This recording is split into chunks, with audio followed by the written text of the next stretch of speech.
Hey, my name is Mike, and in this video I'll be showing you how to farm the mount that I'm currently on called Marrowfang, which drops off the last boss in Mythic Necrotic Wake, which you'll find in Bastion, which is in Shadowlands.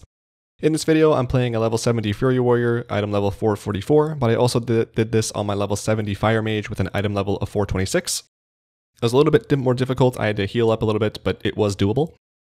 When you first enter the dungeon, firstly make sure it is set to Mythic. There's a couple different paths you can take to the first boss. The one I normally take was blocked off by those ads, so I just went through the center. You don't have to clear any of the ads before the first boss called Blightbone. You can just go straight to him and pull. There is a couple of, at least one patrolling mob that you might come across, but it's not that difficult, just AoE them down.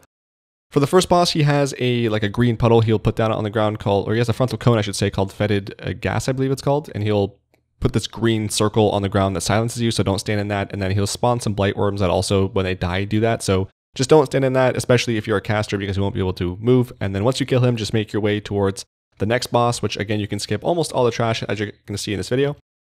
So one quick thing while I'm making my way there, if you've never been in here before, I do keep my map open, just so that way you have a little bit more of an idea as to where to go. Also, for this trash pack, I went the hard way, you can just go the opposite way, the other side of them, it's less, there's more room basically, so that's good, or better for you. These skeletal marauders, I have skipped them, just sometimes I can't for whatever reason, so if you can skip them, you can. Otherwise, all you have to know about is that they have a rasping scream cast that can be interrupted, and if it doesn't get interrupted and you're standing in it, it'll fear you. Just one other thing is that this video was recorded on Wednesday, March 27th, 2024 in patch 10.2.6.53913 of Dragonflight. So finally moving on. This trash pack here, again, I'm pretty sure you can skip. I don't think I've done it before, but you can try, but I haven't been able to do it yet. In the middle, there is a Zul'Ramus Necromancer. If you kill him, all the other ads die, so just focus on him. Going into Amarth, you'll be stunned for a little bit going into that room, and then there's like 30 seconds of RP before you can start the fight. When you do start the fight, the boss just spam casts Necrotic Bolt for the most part, which you can interrupt.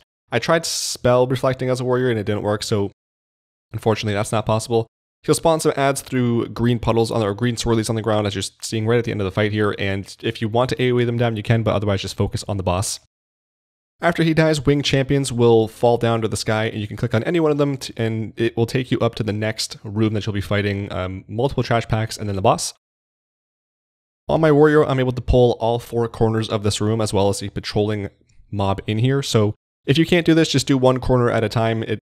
It's not that big of a deal. The ads don't really matter here. The big, I forget their names, the patchwork looking guys, they do a little bit extra damage. The only one you really need to worry about is the Flesh Crafter, because he has a interruptible heal, so just make sure you're interrupting that so you're not spending additional time here. Once you kill those 4 corners, 2 portals will show up near the boss, and a stitching and a separation assistant will come out. All you really need to know about them is that they have a red arrow that they point at you. And it's not really relevant for you now, but it does come into play later on in the fight for the boss, so I'll explain that when I get there. After them too, the front 2 corners will have mobs coming out of them, so kill them when they spawn. Again, same kind of as you were fighting before. One of them, if not both of them, might put a green puddle on the ground or a green gas that you have to move out of if it's doing a lot of damage, but as a warrior I just stood in there and took it. So on this boss, Stitchflesh's creation comes out. Don't nuke him down, keep him alive, because he's going to target you with Meat Hook, and it's that red arrow that goes on you. So when this happens, make sure that red arrow is pointed towards the boss, and then when he starts casting Meat Hook and he gets bigger, that's when you can move away. Before that, he'll start following you, so just make sure it's pointed towards the boss, because then he'll do Meat Hook and he'll bring the boss down, and you can start attacking the boss, at which point you can kill both the creation as well as the boss. If you kill the creation, but the boss doesn't die, you do get more creations, so this isn't your one and only time to get the boss down here, so if it does take a little bit longer, you do have more ads coming. But just make sure you're waiting until the creation starts casting Meat Hook and gets bigger before you move, otherwise you're not going to get that Meat Hook. After that, a Zul'Ramus portal spawns in the middle. Take that, it'll take you to the last boss, which you just start fighting right away. There's nothing really to this boss, you just spawn some white circles on the ground that you can stand in, and I think I do in this video. It's not really that big of a deal, and if you're melee, he might freeze you in place for about like 12 seconds, which is kind of annoying, but doesn't really matter.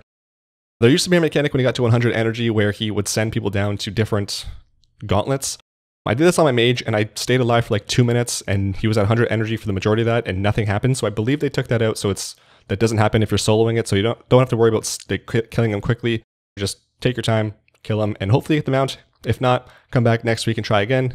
good luck. Make sure to check the description box for all my social media and my other gaming channel. Thanks for watching. Good luck. I love you. Bye.